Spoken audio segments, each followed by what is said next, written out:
shocking statistic is that at least 10% of America is addicted to drugs at any one time. That means more than 25 million Americans are addicted to drugs. There are many different kinds of addictions. We know that drugs, alcohol, tobacco, medications, things like oxycodone, a lot of codeine addiction is very prevalent. We also know there are addictions like gambling and food and sex and computers, the internet, different kinds of sports. Some addictions get us into trouble and some don't. It starts with kids, particularly teenagers, where they're trying to become socially adept, and they think somehow that by smoking or drinking or trying a drug of some kind is going to make a difference in their life and make them more socially acceptable. Most of the time when we get into drug programs, it's a challenge. About 15% of us have success once we go to a drug rehab program, and if we're on methamphetamines, it's more like 5%.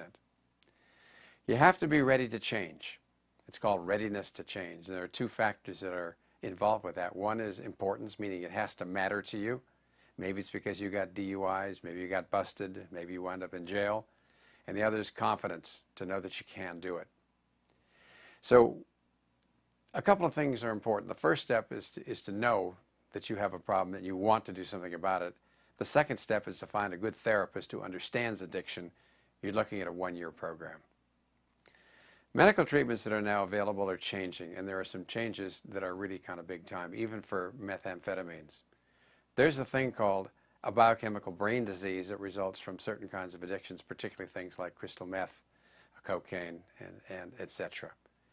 And the programs that can be used often use both nutrition and drugs. There's a new drug out called Prometa, and there's a protocol that uses Prometa that we discuss on this site that you'll want to look into if you have an addiction of that type.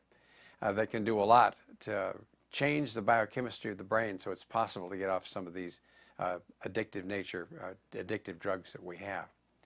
So we're looking at a problem that's a huge issue in the United States. If it wasn't such a, if we had solved the problem, there wouldn't be so many addiction programs, and they wouldn't have such a low success rate. So we need to realize that this is something that can be dealt with. There are new breakthroughs that I think are important that can make a big difference in how we deal with our addictive problems, and that we should get help. There is help, and if you visit the various different programs that we have on this site, you can look at the videos and audios that are present that will give you good information about where to go, who to see, what books to read.